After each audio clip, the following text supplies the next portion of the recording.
Welcome to the East County Sports Report. I'm Ramon Scott, and I'm joined as always by Dave Dickens of EastCountySports.com. Dave, week 9 of the high school football season here in the East County, and a milestone of a game for the Christian High football program. The Patriots have won many championships over the years, but they've never played a bigger opponent than the Cathedral Catholic Dons. They'll take them on this Friday night on the road. This game is so big, Dave, the Catholics against the Christians, it needs its own t-shirt.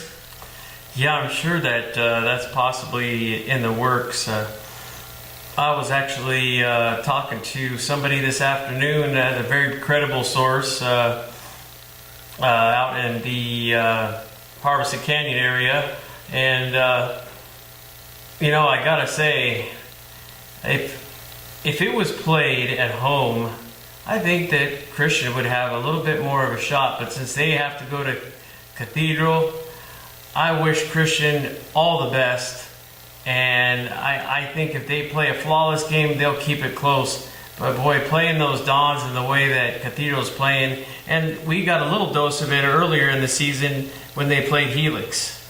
So that kind of gives you an idea also. Coach Beezer, I apologize, but I think this is the toughest game of your season. And also, I think that the Patriots really need to work on, which he said himself, the turnovers. They had to win over Morse, a tough-fought battle. As a matter of fact, they had to rely on their defense to close that one out. I believe there was 4 turnovers in that game, and that's not typical of the Christian Patriots. But in order to compete in this game and possibly win that miracle of a game, I think that Christian has to be darn near perfect. Toughest game of the season, toughest game the Christian High program has ever faced. They're facing the 17th ranked team in the state. The Patriots are ranked 11th in the current media poll and 10th in the section power ratings, but no game is going to be tougher than this. Right now, Cathedral ranks 2nd in the local poll and number 1 in the section in the official computer power ratings. When Owen Easley and Alex Gonzalez were here, Dave, a couple of weeks ago, we wouldn't let them. They mentioned this game, and I wouldn't let them mention it on our podcast because I didn't want to give any hints that they were thinking about this game. They've been thinking about it. They know what they're up against. It's just going to be a special night, win or lose in that game. They're very, very excited for this opportunity. Remember, the Patriots, with their ranking now, their power ranking that we talked about, they're in Division 3, and they're competing against these elite teams that are in Division 1, Cathedral, likely headed for the Open Division playoffs. So this game is much, much bigger for the Patriots than it is for the Dons. So I think if anything, find something that the Patriots have going for them. Let's think that, hey, the Dons are in the middle of their league schedule as well. The Patriots are underdogs, and they're going to play with nothing to lose in this game. So just also the Cathedral offensive line. I mean, so much has been talked about these guys. So they're Christian guys. They've had a great year. Guys like with here Rosenthal and gang, they are going to have their work cut out for them against the Dons. Yeah, and I'm just so we can put some numbers into it too real quick. I'm going to definitely take Cathedral by a pair. All right, and I'll go with the Dons by at least a couple of scores. Well, the Grossmont Foothillers are going to take on the Helix Highlanders. Usually this would be our headliner, but this can be our local feature. This one's being played in the East County. So last time, Dave, that these two teams combined this late in the season with 8 losses is 1974. Grossmont has 5 losses and Helix has 3. And at that time, back in '74, Grossmont was 4-3-1. Helix was 3-5. They were heading into the season finale. The Foothillers won 16-8. That was during a string when Jim Arnies went 7-20 in his first 3 years at Helix. I wonder whatever happened to him. 1974, I was barely born. Boy. That's a long time. Dave, right now any talk of stupid gun is the furthest thing from Coach Tom Carlo's mind right now. The Foothillers need to show this test to show improvement and get ready for the Division I playoffs. They need to work on their turnover margin particularly. They seem to move the ball well and make some stops when the field is longer. But turnovers have been a bugaboo of theirs, and it happened last week against the Eagles. Yeah, and that's one thing that has been a staple for Coach Carlo in his years at Grossmont and also his years at Mount Miguel. And, the one thing that he doesn't want to convey is just competing. He wants to convey that, and he was speaking about the loss against the Eagles. He really, deep down, says we should have won that game. If we wouldn't have committed all the mistakes that we did, and if you watched the whole game and you watched how we played when we were moving the ball and we wouldn't have made so many mistakes, we definitely could have won that game.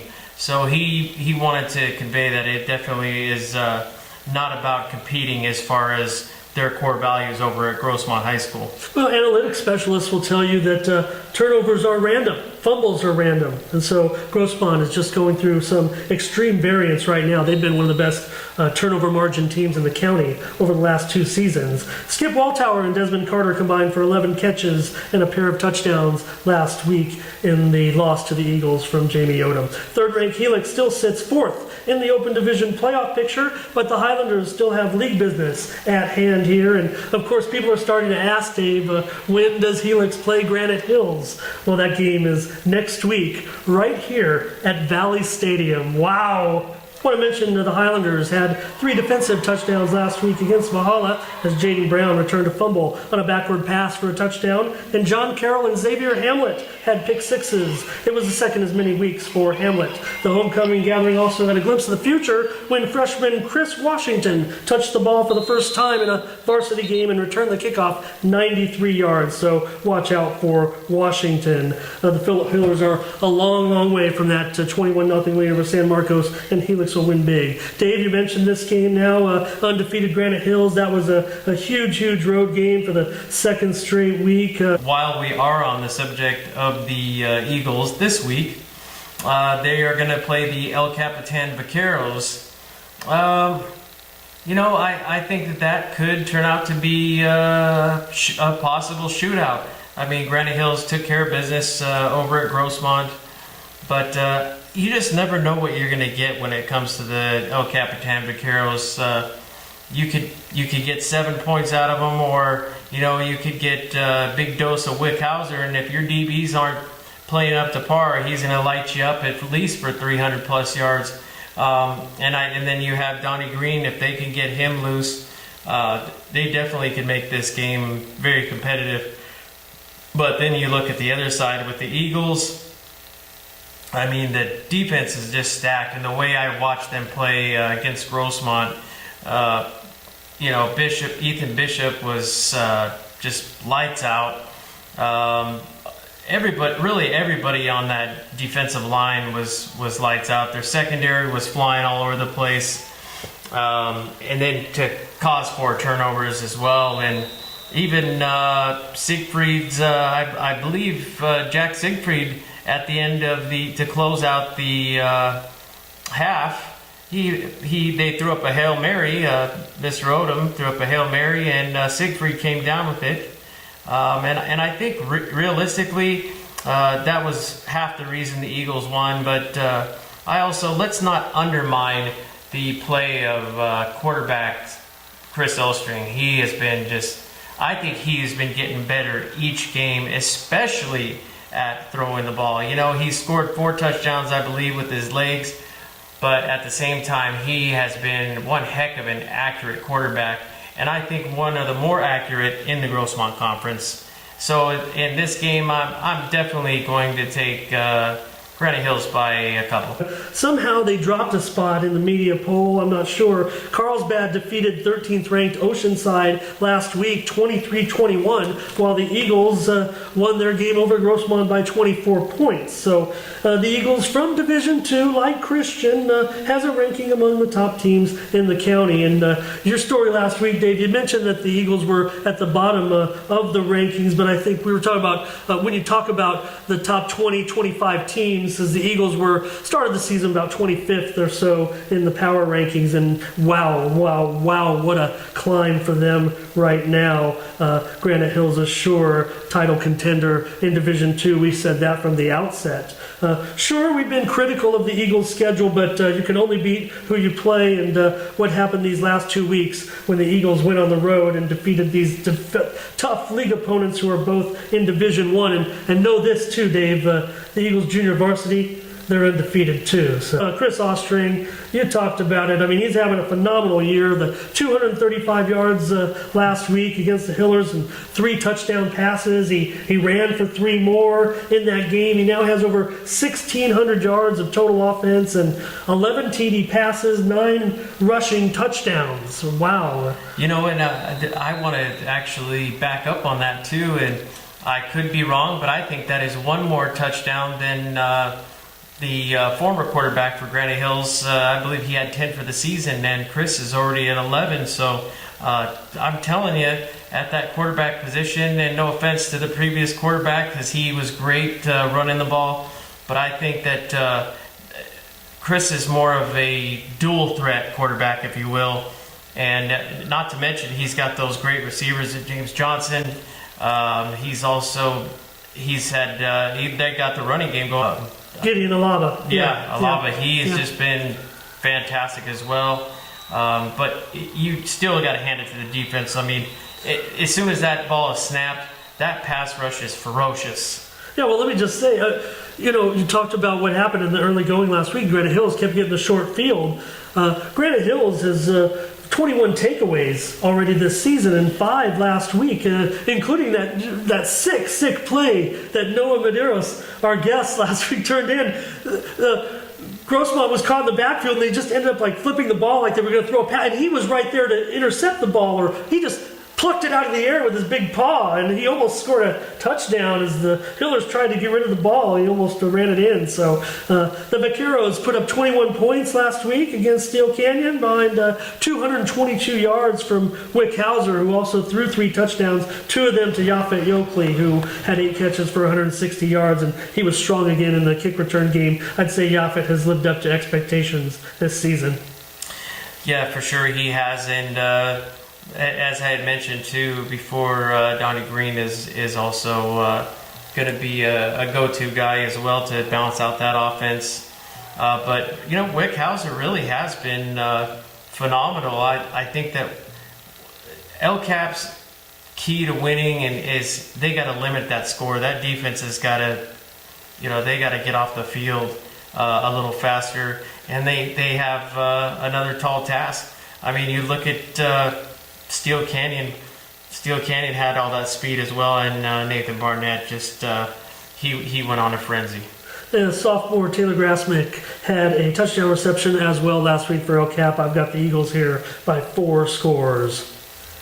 Monte Vista will travel to Santee to take on Santana. Well, Jamon McClendon watches off for the time being after he moved into 4th on the all-time rushing list in the section last week against Mount Miguel. He had 4 touchdowns against the Matadors and needs 1,000 more yards to pass into 3rd on the all-time section list. Monte Vista pulled away in the second half by slowing Mount Miguel's passing attack. Also should note for the Monarchs, E.J. Henderson returned to the lineup last week for the Monarchs. The senior recorded an interception in the second half as the Monarchs pulled away from the Matadors. Yeah, I want to touch on that, the results of that game, though. I was fortunate to talk to Coach Troy Starr, and he was really impressed with the team effort that they had in the first half. But he said, I have to be honest, they need to start finishing these games because they kept it so competitive. I even looked at ScoreStream and I said, are you kidding me? To be able to compete so well against the Monarchs. But he said, the thing that they really need to work on, especially with the younger players, is they got to start limiting some of these penalties that are really destroying the Matadors. And so, we got to move on from that. And I think they'll learn from that. And next year, they're going to be ready to go. Last week, the Sultans won the yardage and time of possession battle against West Hills in the battle for the Mayor's Cup, but kept ending up short of putting points on the board in a 21-11 loss. Santana sophomore quarterback Drew Temple was 11 for 12 for over 200 yards last week. Jared Forster led the Sultans with 5 receptions for 74 yards. The Sultans have played the Monarchs tough of late. Last year, Monte Vista won just 24-17, and in 2016, Santana won twice, including that semifinal playoff game, 38-35. Last season, the Monarchs led by just 3. Late in the third quarter, Jamon answered with his second touchdown of the night, then sealed the game with an interception. Also in that game, Monarch kicker Jason Hernandez booted a 40-yarder, while Colton Snipes caught a 32-yard touchdown pass, and he also booted a field goal last week. So 2 good kickers in this game. Yeah, and I think that Santana will, just by looking at the history, Santana will definitely play a competitive game, but with all the weapons and then getting, you were saying that they got one of their weapons back, Monte Vista. I think that in McClendon's rushing, it's going to be at least a 3-score win by Monte Vista. Santana, however, I think maybe Colton Snipes can make something big happen. A couple of long field goals, maybe even a couple of blocks. So it could be competitive, but I'm definitely going to go with Monte Vista by at least 3 touchdowns. I'll go with the Monarchs as well. Steel Canyon is at Valhalla, and the battle for the Hamashaw helmet takes place on Friday night. Right now, the Cougars have the upper hand of late in that series, and the Cougars also put up 55 points last week against El Capitan. Dave, right now, they are averaging 37 points per game. Nathan Barnett, the quarterback, running backs Kenneth Watson and Wesley Neely all scored 2 touchdowns last week. They also had Valone Martinez, 54-yard touchdown reception, and Chris Carter had a kickoff return. The Cougars are clicking right now. They are just full steam ahead, and they just have so many players and so much speed, and I think that is just going to be exactly the formula. It's going to be too much, unfortunately, for the Norsemen. I'm going to definitely have to go with the red-hot Steel Canyon Cougars by at least 4 scores. For Valhalla, Elijah Phillips scored against the Helix Highlanders, and sophomore quarterback Luke Pillsbury found a regular connection with Keegan Baker, and Kiar Worthy had a 60-yard kickoff return. He seems to do that every week right now. Steele's favored by about 5 touchdowns.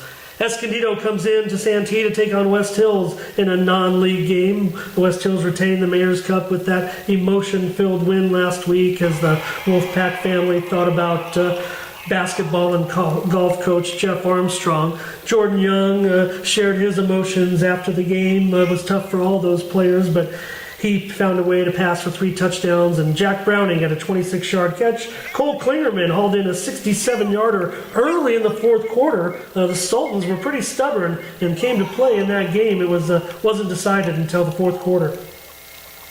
Yeah, I think I'm not too sure on Escondido this season, but I think West Hills overall has been very solid, with the exception of that loss to El Capitan for the very emotional victory that the Vaqueros had. But I think since that game, they really cleaned up some of the issues that they had, and that is something that Coach Casey Ash is very good at, is cleaning up the penalties and really focusing on the changes that need to be taken care of. And I think that West Hills is going to win this by at least 2 scores. Yeah, doing the job defensively last week for West Hills. Charlie Cruz, Harrison Pattengill, Austin Ruiz, Castaneda, some of the standouts that were noted. The Cougars have quarterback Robert Ramos along with receivers Tajay Brooks and Victor Cineris. So they're going to look to surpass last year's win total. They had 3 wins, and they have 3 wins right now. I've got the Wolfpack by at least a touchdown. The Mount Miguel Matadors will be looking for their second Valley League win when they host the El Cajon Valley Braves. It was J.D. Laverdier with 251 yards passing. He now has over 2,000 yards on the season. Last Friday, Dave, I saw some great young talent with the Braves, Demarius Hyde, and who we had in here in the studio for an interview this week, Clarence Johnson. So he's going to be busy. He's a defensive back. We know the Matadors like to pass, and Matadors were without one of their weapons last week offensively in that game against Monte Vista, they were missing their top wide receivers. So they'll look to get their offense on track against the Braves. Yeah, I think that, and as was mentioned before, you know, the JD and Clarence went to elementary school together, and I think that before the game, I'm sure they're going to have a little chat, and I'm sure JD's going to say, I'm going to try and keep you pretty busy, which Clarence before the show was actually mentioning to me. He said, you know what, I think he's definitely going to keep me busy. I watched some of the film, and he said, that kid can really throw the ball, and same thing. He said he sticks in that pocket, and he's a big fella, and he's hard to bring down as well, and he's got a rocket arm. So being a passing team in itself and having those great receivers, even if he is down one receiver, I think even with the defense too that Mount Miguel has, I think that El Cajon could be competitive. But on this one, I'm going to say Mount Miguel just has too much on the offensive side of the ball behind center. I'm going to say Mount Miguel by 3 touchdowns. Sure. Mount Miguel will win that one. Finally, H-Word Week out at Mountain Empire High School. Holtville comes in to take on Mountain Empire. It's going to be another great matchup in this rivalry day. Last year, Holtville won 14-10 by dominating the time of possession on their home field. Gabe Hydorn did pass for 187 yards in that one, and Dallas Prince had 6 receptions. I'll note that Holtville, they pass very infrequently. They run about 3 times as often as they pass, but last year the Redhawks had 5 sacks and 2 interceptions against Holtville. Yeah, I think that the most interesting fact here is that all the wins that the Mountain Empire Redhawks have had this season have been shutouts. Every single win has been a shutout. This Holtville team, as you mentioned, it's the H word. Nobody likes to talk about that on the campus until the game actually starts. I think that this season's team, I think that they have enough in Dallas Prince, Cameron Will on the defensive side of the ball. We also have Rose as well. He's Nathan Rose. There's just, I think, too much talent on it, and it's a small squad, but I think they play both sides of the ball quite well, and I think Prince is going to be one of the keys, not to mention Gabe Hydorn has been throwing the ball fantastically and scoring often and at will. So I think that this season, I think it's going to belong to the Redhawks by at least a touchdown. Wow. Well, I'm going to side with the power rankings on this one. I think it's going to be a low-scoring game, and I'm going to side with Holtville by 1 point. Well, that's going to do it for us on the East County Sports Report. For Dave Dickens, I'm Ramon Scott. Thank you for joining us.